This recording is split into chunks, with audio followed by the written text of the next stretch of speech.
stayed away from is passing the judgments. As a matter of fact, we want you to pass the judgments. In this courtroom drama, who will be the jury?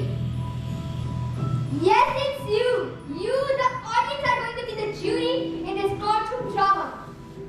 Please listen to all the testimonies and arguments and then decide whether or not Karen Andre is guilty or not of the murder of John Faulkner. This play is taking place in a session court in a contemporary setup in New York. Before we start, request everyone to put their mobiles on silent. And when the curtain rises in the audience, please do not go out. We don't want you to miss a single thing. Presenting Night of January 16th.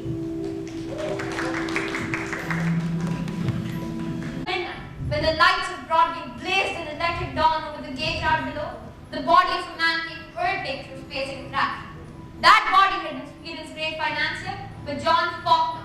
He fell 50 stories from his luxurious penthouse. A suicide, we were told. A great man unwilling to bend before his imminent ruin.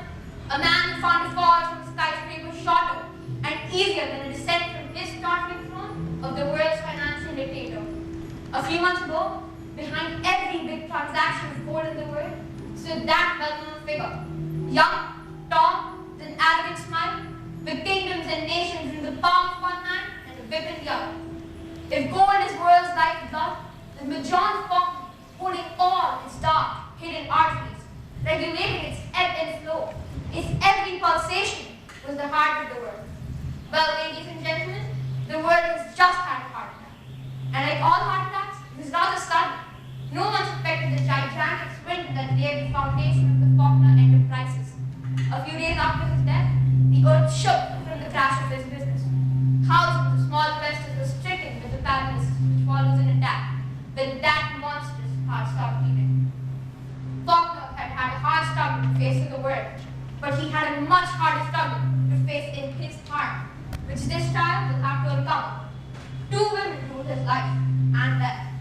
Here is one of them, ladies and gentlemen. Karen Andre, Faulkner's efficient secretary. But 6 months ago, Faulkner came to America to get a loan and save his fortune. Fate sent him means to save his own heart in the person of who is now his widow, Nancy Lee Faulkner, only daughter of John Graham Whitfield, our great philanthropist. Faulkner thought that he had found salvation and a new life in the lovely presence of his young bride. And the best proof of it is that 2 weeks later, he dismissed his secretary. He was through with her. But ladies and gentlemen, one cannot be easily through with a woman like Karen Andre. We can only guess at what hatred and revenge smoldered in her heart, but they leaped into flame on the night of January 16th. Faulkner did not kill himself. He was murdered by the very delicate and capable hands that you see here before you. The hands that raised him high over the world. The hands that threw him down from aspirator height to crash into a pavement cold as this woman's heart. That, ladies and gentlemen, is what we're going to prove. Our first witness will be John Hutchins. John Hutchins. You solemnly swear to tell the truth, the whole truth, and nothing but the truth, so help you God. Yes, sir.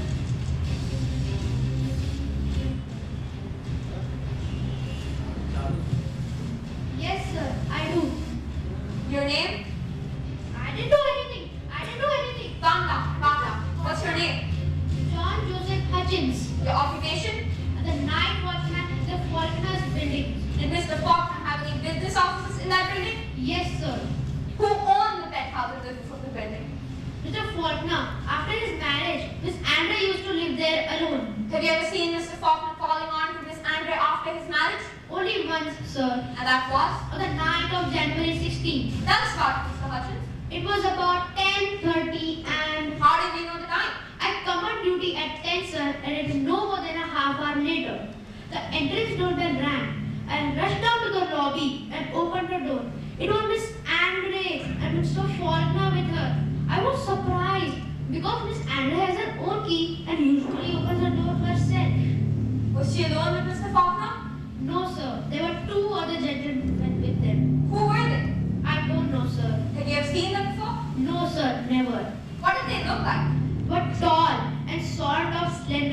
Both of them. One had light eyes, as I remember. The other one, I couldn't see his face on account of his hat being crooked all over his eyes. He must have a bit too much, sir. He no disrespect. Just what do you mean? He was a bit tight, sir, if I'm permitted to say so. He wasn't very steady on his feet, so Mr. Faulkner and other gentlemen had to help him. They almost dragged him to the elevator. Did Mr. Faulkner look worried? No, sir. On the contrary, he was very happy. Did he look like a man contemplating suicide? You object, Your Honor. Objection sustained. Did the others in the party seem happy too? Yes, sir. Miss Andre was smiling and Mr. Faulkner laughed when they went up in the elevator. Did you see any of them leave that night? Yes, sir. The first one left about 15 minutes later. Who was that? The drunken one, sir. He came down the elevator all by himself. And he drunk no more. He could walk, but he staggered a little. Did you see where he went? Well, I wanted to help him to the door, see the condition he was. But he noticed me coming out. He was in hurry. He got into a car that was parked right at the entrance. And leading his step, I'm sure he didn't go far. The cops must have got him. What makes you think that? Well, I noticed a car that started right after him. What car? The defendant will please keep quiet. If Miss Andre will let me do the questioning, I may satisfy her curiosity. I was just going to ask, what car, Mr. Hutchins? It was a big black sedan, sir. It was parked 2 cars away from him. Who was in it? I saw only one man, sir. What makes you think he was after the first car? Well, I'm not sure, sir. It just looked funny and they started like that. Did you see the other guests of Miss Andre's leaving too? Yes, sir. It wasn't more than 10 minutes. He came down the elevator. What did he do? Nothing unusual, sir. He was in a hurry. He went right out. And then what happened? Then I started on my rounds of the building. And then, it must be an hour later, I heard screams outside in the street. I rushed down to the lobby. I saw Miss Andre running out the elevator. Her gown all torn, sobbing wild. We pushed through the crowd. And there was Mr. Faulkner all over pavement. What did Miss Andre do? She screamed and fell on her knees. It was horrible, sir. It was horrible, sir. I've never seen a body smashed like that. That is all, Mr. Hutchins. You said I did not see Miss Andre. Mr. Faulkner called her Miss Andre after the marriage. With the exception of that night. Don't tell me. You always see every visitor who comes into the building at night. No, sir. I have my rounds to make. If a guest has a key, he can come in and I wouldn't see him at all. In other words, Miss Andre might have had any number of visitors whom they never saw come in. Yes, sir. Quite right. That is all. Our next witness will be Homer Van Fleet. Homo man fleet.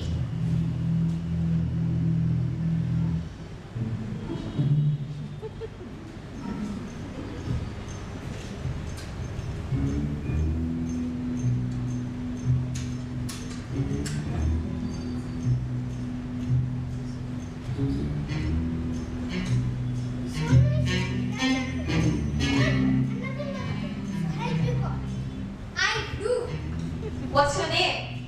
Homer Herbert Van Fleet. Occupation? I'm a private investigator.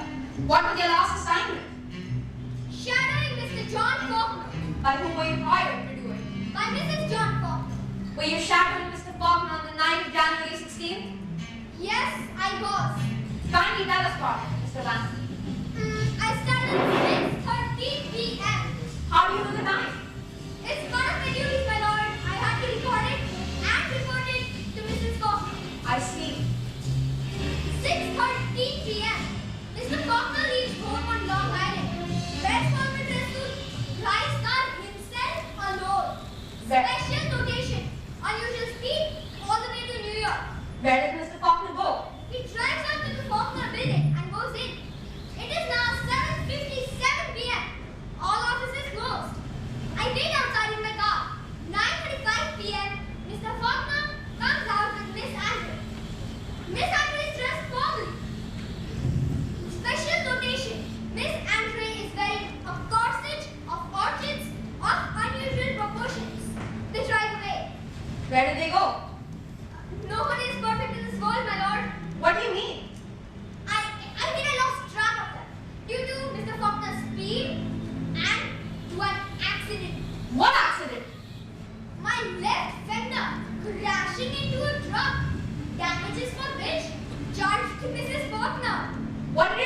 lost track of them. I returned to the Faulkner building and waited.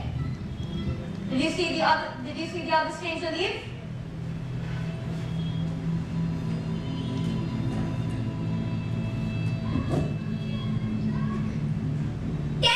p.m. Mr. Faulkner. 10:30 p.m. A great coupe follows Mr. Faulkner. Mr. Faulkner gets out and helps Miss Andre. While she rings the bell, Mr. Faulkner opens the door of the grey coupe. A tall gentleman in formal clothes steps out. Then what? And together, they help on a third gentleman.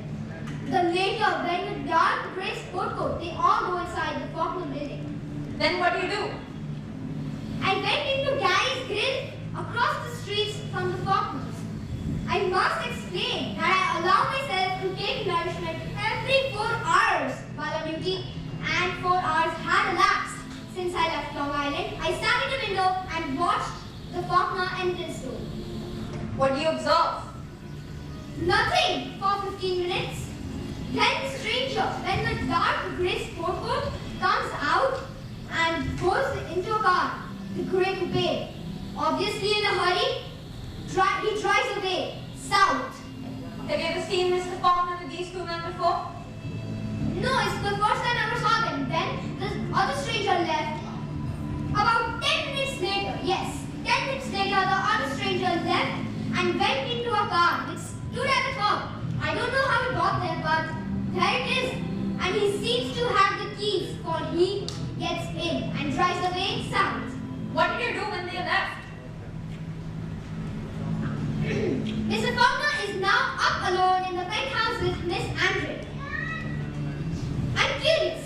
Professionally, decided to do some closer investigating. I had a special observation post. Had used it before. And where is that? At the skydome, 9th roof of Brooks building, 3 doors from the Faulkners. Did you speak to her? What I observed, no lights, carrying Andre's white gown, shimmering in the moonlight. She is hoisting a man's body up on the parapet. A man in evening clothes. Faulkner. He's unconscious. No resistance. She pushes him with all her strength. He goes down over the parapet. Down into space. What do you see? I rush back to the dining room, yell about what I'd seen. A crowd rushes back to me with the Faulkner building, in the Faulkner building. A crowd rushes with me to the Faulkner building. We find a bloody mess on the pavement with Miss Andre sobbing over it, fit to move a first night's audience. The witness. Wait. I didn't speak to her. The police arrived and I report what I'd seen there. But as I told you here. Your witness. Can you kindly tell us, Mr. Man? When did it start? The employee of Mrs. Faulkner. October 13th last. When was Mr. and Mrs. Faulkner's wedding? October 12th, the day before. Exactly. Just the day before. In other words, Miss Andre, Mrs. Faulkner had him spend the day after the wedding. So it seems. What were Mr. Faulkner's instructions to you when he was hired? To watch every move of Mr. Faulkner and report in detail. Any special attention from Miss Andre? None. Has Mr. Faulkner been calling on Miss Andre after his marriage? Yes, frequently. In the daytime? Seldom. Did you report that to Mrs. Faulkner? Yes, I did. What were her reactions to these reports? Mrs. Faulkner is a lady and as such, she has no reactions. Don't you seem worried? I do not believe so. Just how do you know that? Mr. Faulkner was the most devoted of husbands and he loved his wife dearly. Those are Mrs. Faulkner's own words. Mr. Van, can you kindly tell us? Exactly when did it happen? For a kind of night now, at the evening of January 16th. 11:32 p.m. exactly. How long a walk is it from the Faulkner building to the sky top? 3 minutes. And what time was it when you came the balcony? 11:57. So it actually 25 minutes to get to the balcony. What were you doing at such time? Well, of course, they did have a dance floor there and other things. Did you take advantage of the other things? Well, I just had a couple of drinks, if I understand the drift of your curiosity. But it doesn't mean you can say I was intoxicated. I have said nothing of the kind as yet. Now then, you saw Miss Andre pushing Mr. Faulkner off the roof and it was an infinite distance away in the dark. And well, let's just say you just had a couple of drinks The drinks had nothing to do with it. and you guys certain that you are pushing him. Is it possible that you are struggling with him? Well, it's a funny about struggling. Like, if I was struggling with a man, I wouldn't be hosting him up by his... Wouldn't be hosting him up by... I mean... What instructions were you received by before you came here to register? I didn't receive any such instructions like these. If she were inclined to do so, she has been sent to California by her father to rest her shattered nerves. Mr. Manfrey, do you believe that Mr. Faulkner's suicide is very flattering to Mrs. Faulkner? We object. Objection sustained. Mr. Manfrey, can you tell us how much of risk to Mr. Faulkner's murder would be worth to Mrs. Faulkner? We object, Your Honor. Objection sustained.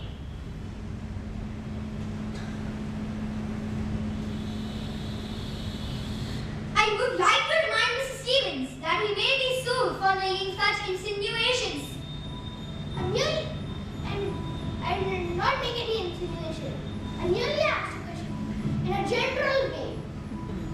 Well, I would like to inform you in a general way that perjury is not a part of a private investigator's duties. No special regulations rule. None. That is all.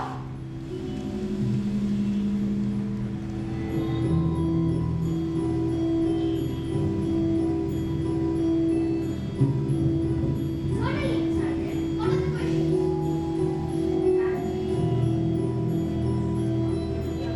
What kind of a car do you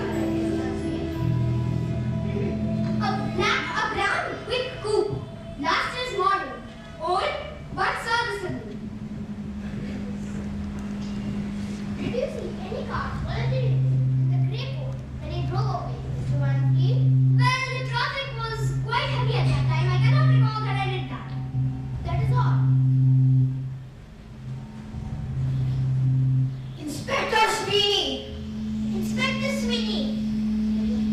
You solemnly swear to tell the truth, the whole truth, and nothing but the truth, so help you God. I do. What is your name? Elmer Sweeney, Your occupation? Inspector of Police. On the night of January 16th, were you called upon to investigate the death of John Walker? Yes, sir. I was one of the first officers to reach the spot. Did you question Miss Andre? Not right away. Before I could do anything, that fellow Van Fleet rushed up to me and yelled that he had seen Miss Andre throw Mr. Faulkner off the roof. How did Miss Andre react to this? She was stunned. She stood there. Her eyes wide pretty burst. And then, across my heart, sir, she started laughing. I thought she had went crazy. What did you do? I ordered her for questioning, took her up in the elevator and to examine the penthouse. What a joint! Did you find anything unusual? Yes, sir, in the living room. And that was? A letter was lying in plain sight on the table. It was sealed, and the address said, "To whomsoever finds it first."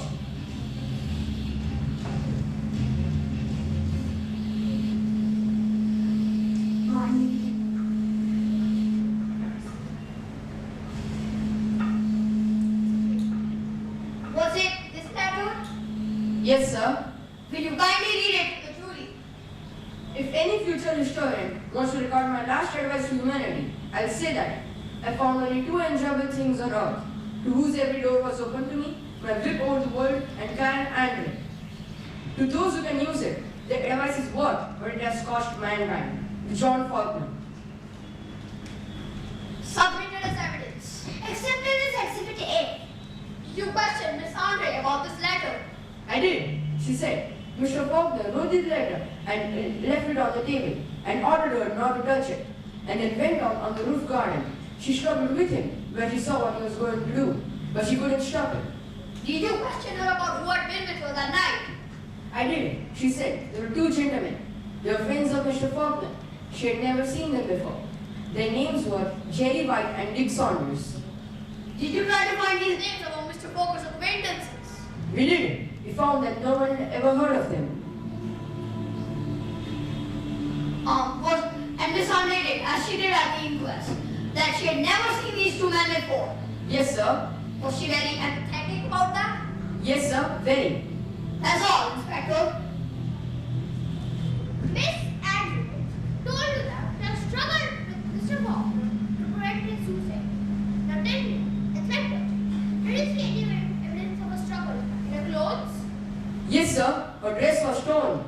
I mean, do you think the dress looked as though it had been torn in struggle? It looked like it, sir. Inspector, can you tell us why on earth you turned on the shower in the bathroom? Well, you see, we heard that Mr. Faulkner had wine instead of water in it. Was that really all I did to hear about John Fox? That's all, Inspector. Magda Svensson.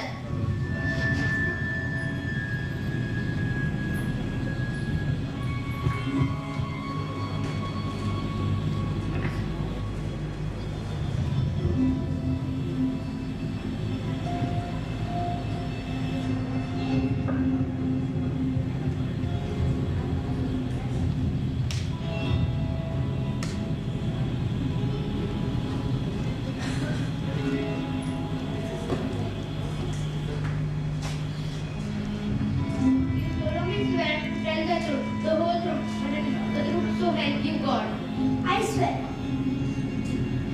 What is your name? Magda Svensson. And what is your occupation? I'm a housekeeper. By whom were you employed last? My husband was on Faulkner, and before that his father. How long have you been employed by them? I've been in the family 38 years. I remember her John Faulkner since he was a little child. When did you come to America? I've been here 5 years. What were duties Mr. Walker assigned to you? I keep entrance for him. He visits here every year or so. I stay even after we go when he gets married. But I'm never employed by this one. Now, Mrs. Svensson, what? Miss Swenson. I beg your pardon, Miss Svensson, but what do you know of Miss Andre's relation to Mr. Walker?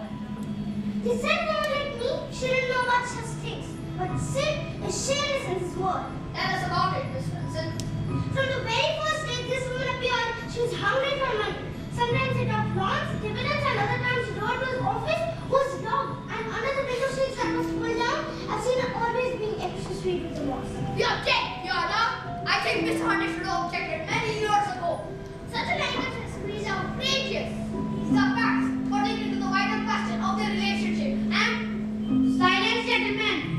I may ask the witness to word her testimony more carefully. Sin is sin. Anything you call a judge. now, Miss Svensson, do you know any instance when Miss Hunter's conduct to Mr. Walker was detrimental in other ways than moral?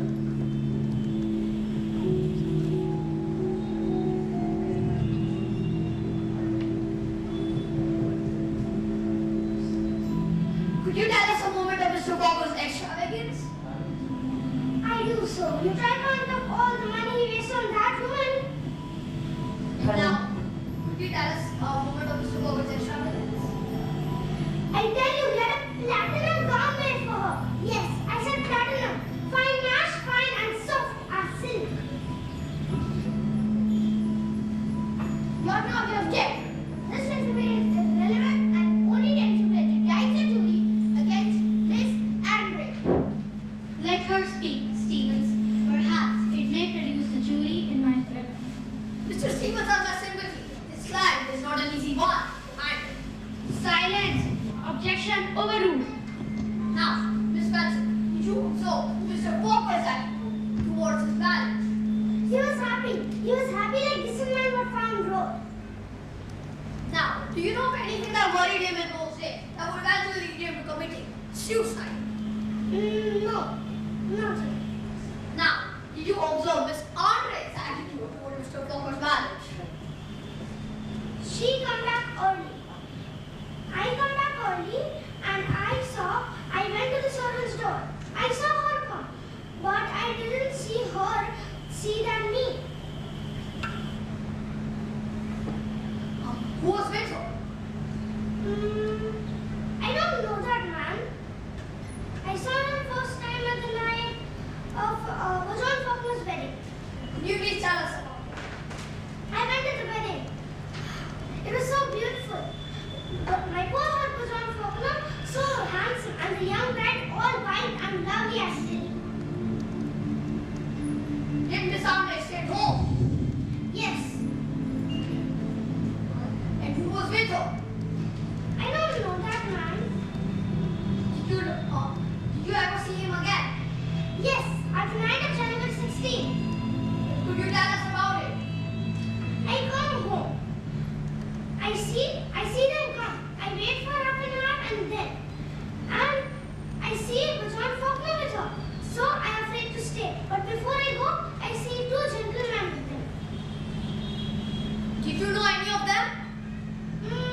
One was tall and lanky and had bright eyes. He was the one I'd seen at Miss Anfield. That is all, Miss Svensson. Just a minute, Miss Vincent. You should have talked with me. For what? I say all I know. We will go answer a few more questions. Now then, you saw that stranger with Miss Andre? Yes. And you said it was dark. The night when you saw her for the first time. Yes.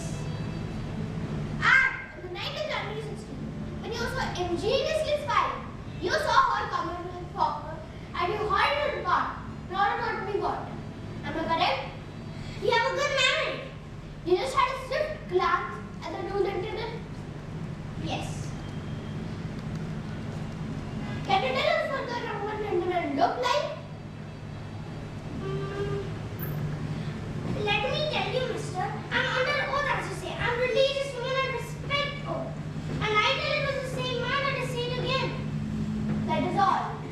Thank you, Miss Swenson.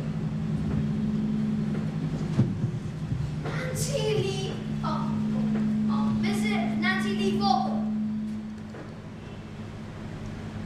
I understand you wanted to call me as a witness.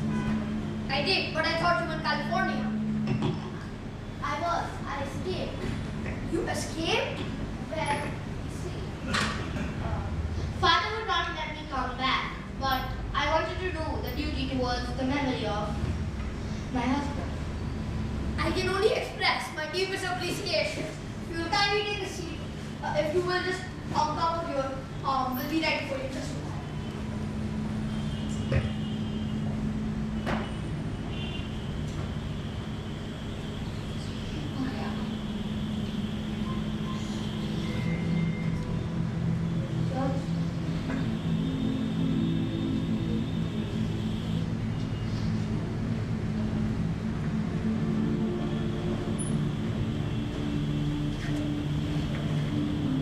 Nancy Lee, you so many said tell the whole truth and nothing but the truth. So help you God. I do.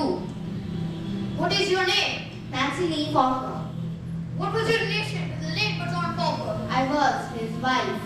I realize how painful this is to you, Mrs. Walker, but I must ask some questions which will awaken sad memories. I am ready, Mr. Flint. When did you first meet John Walker? In August of last year, Where? You first meet him. at a ball given by my friend Sandra Van Rensselaer in Newport. Could you please tell us about it? Sandra introduced us. I remember, she said. Here's a tough one for you, Nancy. I wonder whether you add this to the scale of the well-known collection. Sandra had always insisted on exaggerating my popularity. I danced with him. I danced with him that night under the tree till the Daniel blue walls filling the silence. We stopped at the edge of the pool. Mr. Faulkner reached up and took a rose for me. I think we both felt a silent understanding that night, for we did not dance again. When did you see him again? 3 days later, I invited him to dine at my home, just to inform as my chaperone. It was a real Swedish meal and I cooked it myself. Did you see him often after that? Yes, his visits became more and more frequent until the day he proposed to me. Please tell us about it. We went driving, Mr. Faulkner and I alone. It was a beautiful day with a bright, cold sunshine. I was driving my car. I felt so young, so happy, I grew reckless. I'm sorry, Mr. Frick. It is a little hard for me to think of those days. I was reckless enough to lose my way. We stopped on a strange country road. I said, "We're lost, I've kidnapped you and I won't release you." Mr. Faulkner replied, "The ransom you want is not in circulation." Then suddenly, he seized my hand and looking straight at me, he said, "What's the point of pretending? I love you, Nancy." I'm sorry, Mrs. Walker. If you wish to be dismissed today and continue tomorrow, it will be fine. No, thank you. I'm alright. I can go on. It was then that I learned about the desperate state of Mr. Faulkner's fortune. He told me that he could not ask me to marry him when he had nothing to offer me. But I loved him. So I told him that money had never meant anything to me. Did Mr. Walker feel hopeless about the future when your engagement was announced? No, not at all. He told me that my faith and courage in him helped him so much. I told him that it was our duty to save his enterprises. I made him realize his past mistakes and he was ready to atone for them. Did you stay in New York after your wedding? Yes, we made our home in my Long Island residence. Mr. Faulkner gave up his New York penthouse. Did Mr. Walker tell you about Miss Andre? No, not then, but he did 2 weeks after our wedding. He told me that, "Dearest, there is a woman. There was a woman. And I feel I must tell you about her."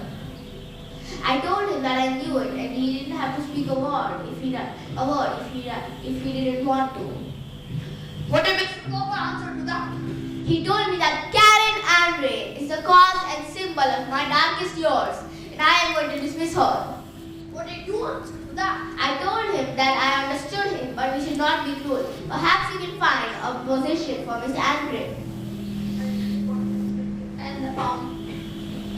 And then? He told me that he never wanted to see her again, but he would provide her financially. He therefore dismissed Miss Andre, voluntarily, of his own choice. Mr. Flint, there are 2 kinds of women in this world, and my kind is never jealous of the other. What was your business situation after your marriage? What was Mr. Walker's business situation after your marriage? I'm afraid I don't understand much about his business, but I do know father made a loan, a very large loan to my husband. Mrs. Walker, do you think that your husband had any reason to commit suicide? I think it's totally impossible.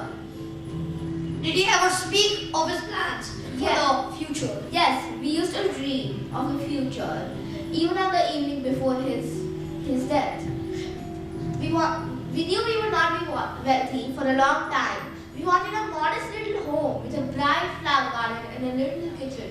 We'd be so happy there, just the 2 of us, until we had little ones to take care of. And this was on the day of January 15th, the day before his death. Yes. What did he do on the day of January 16th? He spent it in town as usual. He came home late in the afternoon and told me that he had a business banquet to attend in New York. What banquet did he have to attend? I'm not sure. I made it a point to never interfere with his business. Did you notice anything peculiar when he said goodbye to you that night? No, not a thing. He kissed me and he told me that he'd try to come home early. I watched his car disappear in the dusk. I stood there next to the door for a few minutes thinking we'd be so happy. But I didn't know our beautiful romance indirectly through jealousy would bring to his death. No, we object. Objection sustained. Thank you, Mrs. Walker. That is all. Will you be able to answer a few questions now, Mrs. Faulkner? As many as you wish, Mr. Stevens. You said that your romance is a perfect dream, didn't you? Yes. A sacred rod that regenerated a soul? Yes.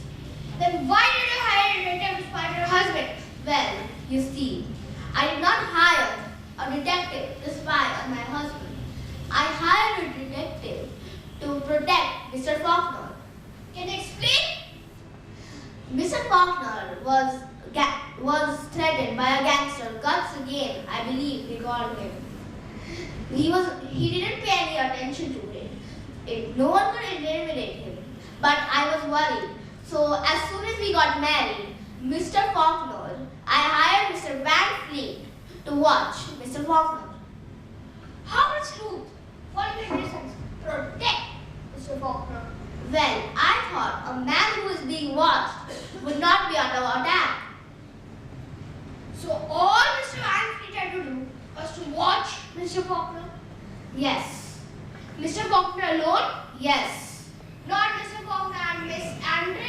Stevens, that supposition is insulting to me. I haven't introduced very insult Mrs. Faulkner. I am sorry, Mr. Stevens. I assure you that is not what I meant. Mr. Faulkner told you that he never wanted to see Miss Andre again. Yes. And yet, he got her an offer. Often and at night.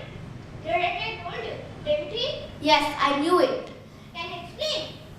Well, I can't explain it. How can I explain what kind of blackmail she was holding over his head?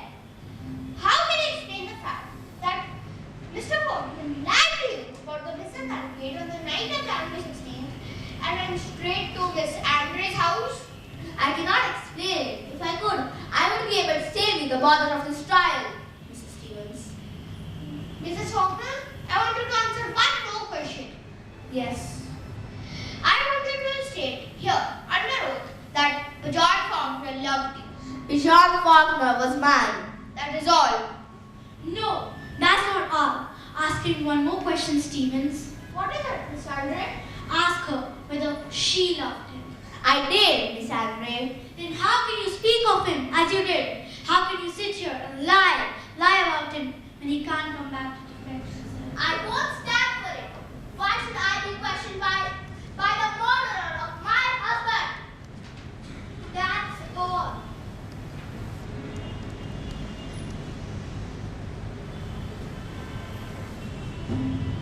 One of us is lying, and we both know which.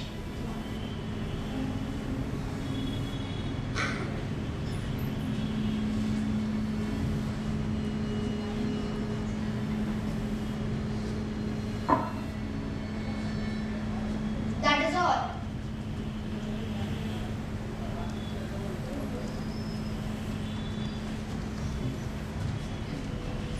Same scene as the opening. Karen and Andre sitting at the defense table as proudly calm as ever. When the curtain rises, the bailiff raps.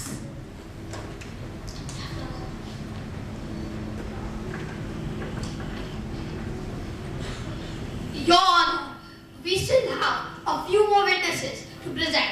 I would like to welcome my friend, Mr. Thomas.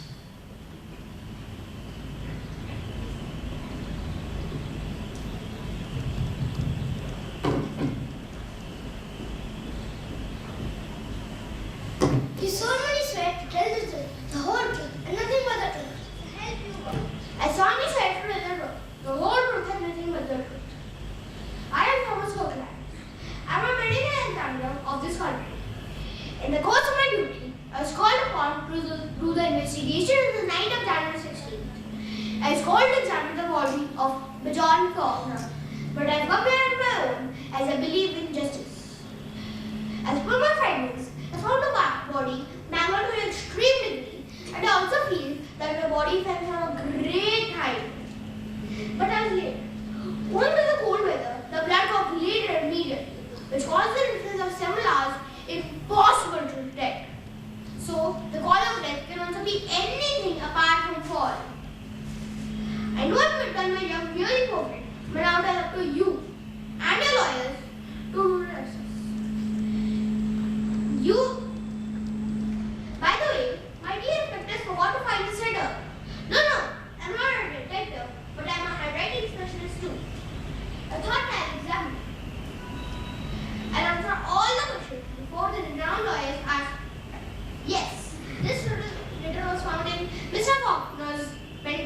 on the night of his death.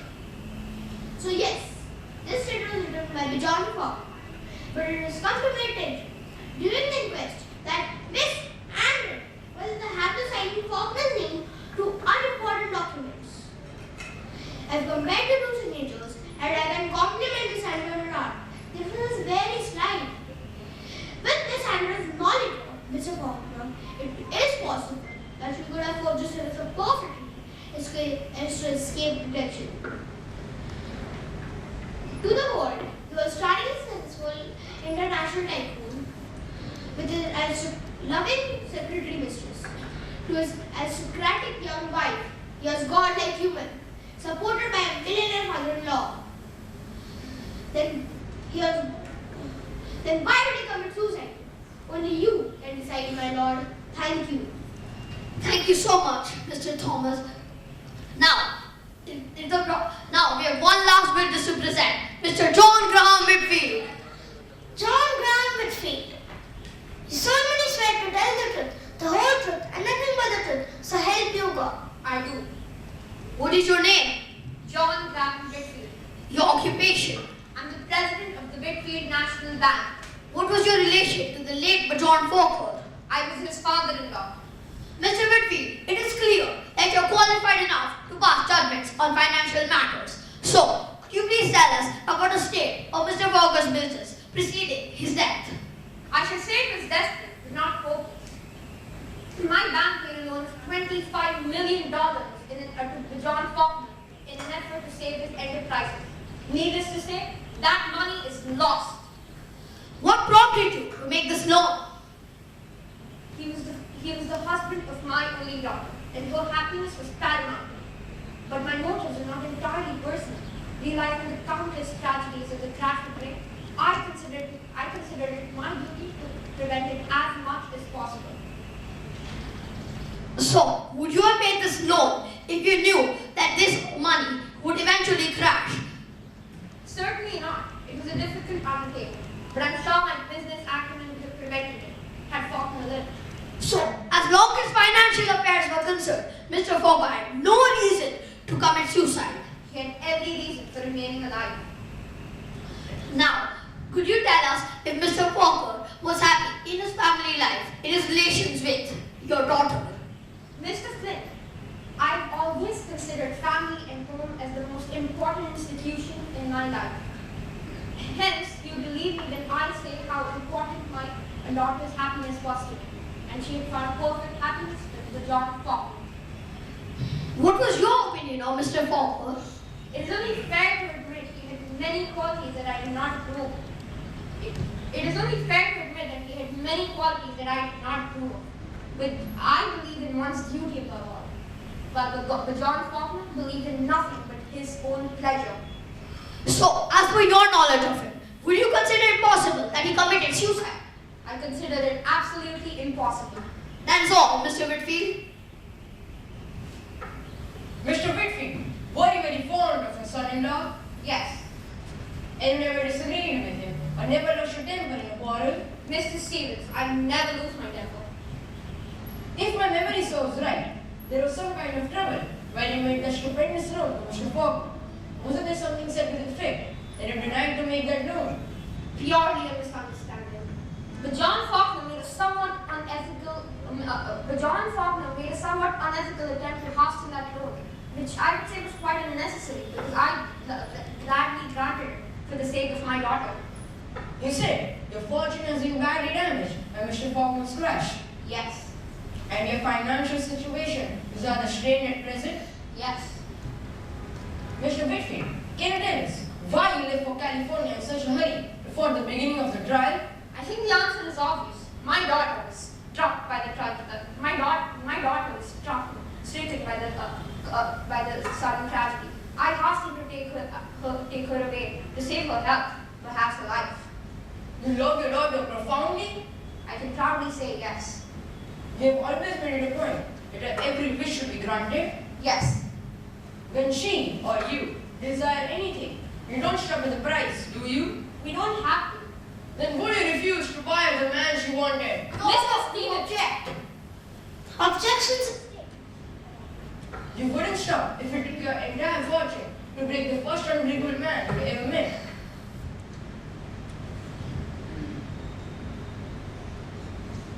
We didn't have to. Mr. Whitfield, are you going to tell us that your money had nothing to do with Mr. Faulkner dismissing Miss Andre, Mr. Faulkner dismissing Miss Andre, and that no ultimatum was delivered to him? You're quite mistaken in your insinuations, Mr. Stevens. My daughter was no more jealous of Karen Andre. I'd be careful of statements in this case, Mr. Whitfield. Remember, daughter had to pay what Karen Andre got free. You object! Why you got down to do you know who I am? Do you know that I can crush you like a cockroach? Like I've crushed many a better? Thank you, Mr. Whitfield. That's just what I wanted to do.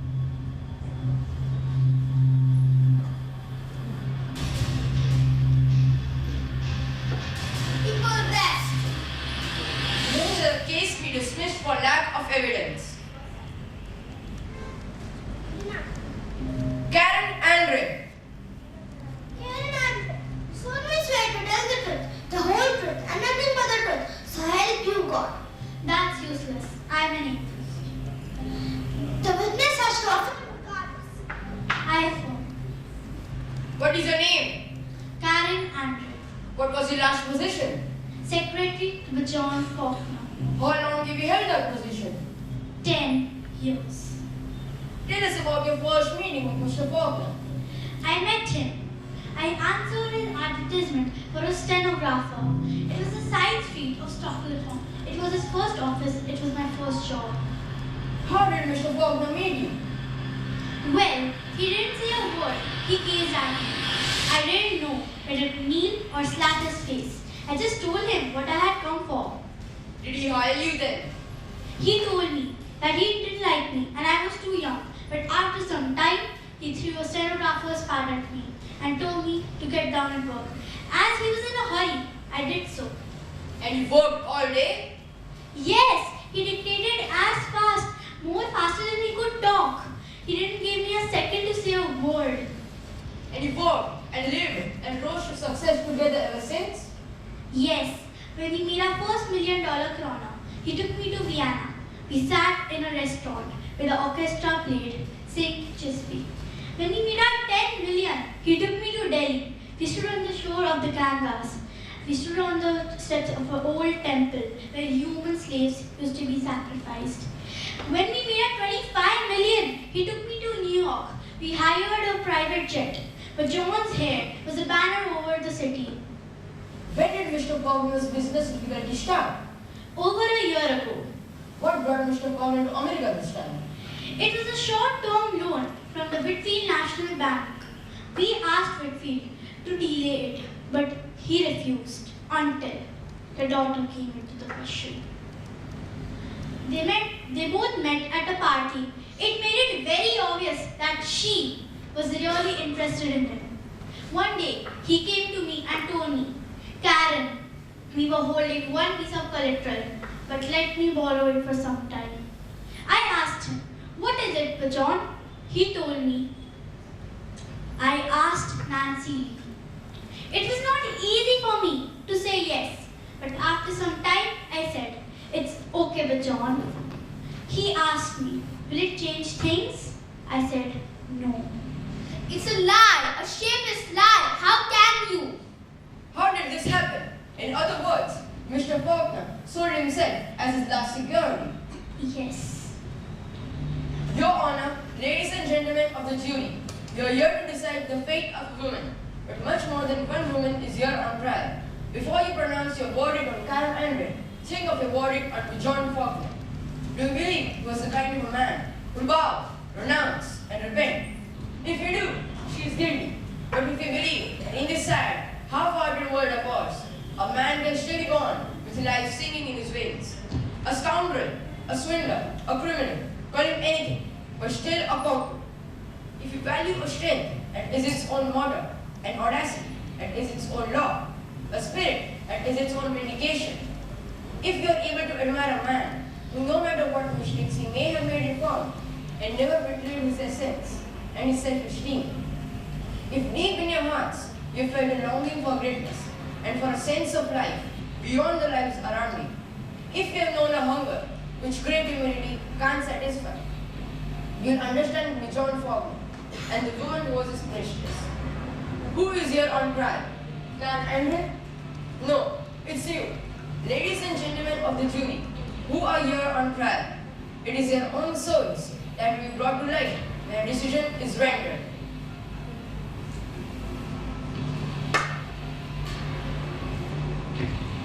Your Honor, ladies and gentlemen of the jury, in two different types of humanity are opposed in this case, and your verdict will have to depend upon which side you choose to believe. Or the defense urges you to take the side of a swindler, a harder, a gangster, against a man who has been the model of social respectability, and a woman who has been the ideal for pure womanhood has been for centuries. Let your verdict say that none shall raise their head too high in our common defiance. Thank you.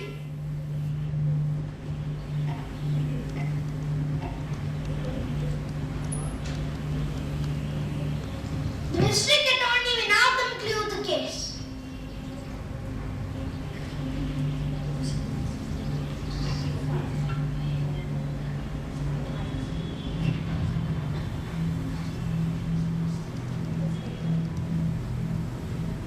You're quite mistaken in your insinuations. My daughter was no more jealous than Karen Andre, of Karen Andre.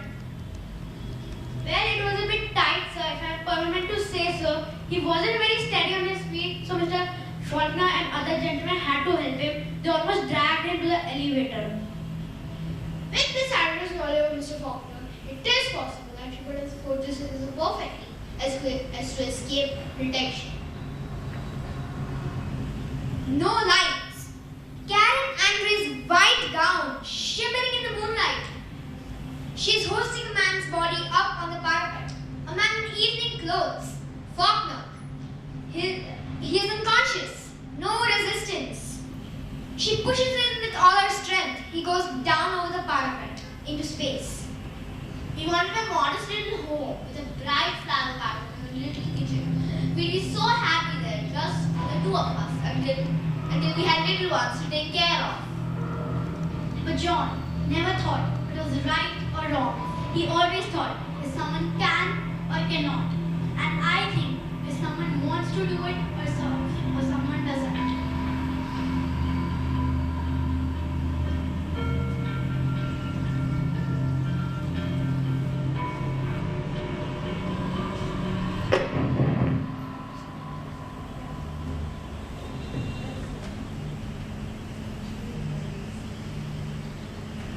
The jury will rise and face the prisoner. Mr. Foreman, you have to reach a verdict.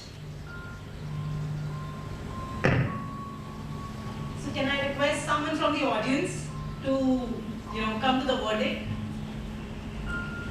Yes, please.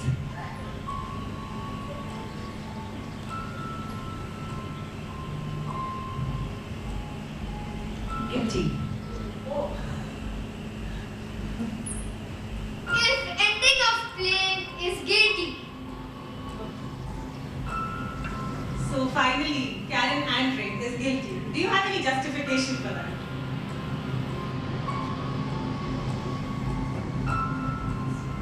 A father said that he was convinced the daughter was happy in the marriage with her husband. So I chose to believe the father. He had supported his son-in-law with the finances, and no apparent reasons were given why Faulkner would commit suicide. So I choose to believe he did not commit suicide, and hence I choose Karen to be the murderer. Thank you so much. Ma'am, would you like to pass on some judgment? Anyone in the audience who doesn't believe that Karen Andre is not a murderer? So.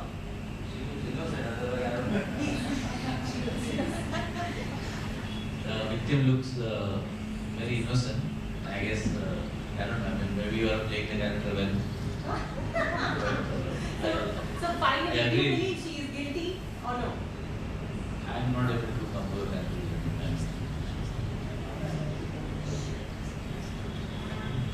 If ending of play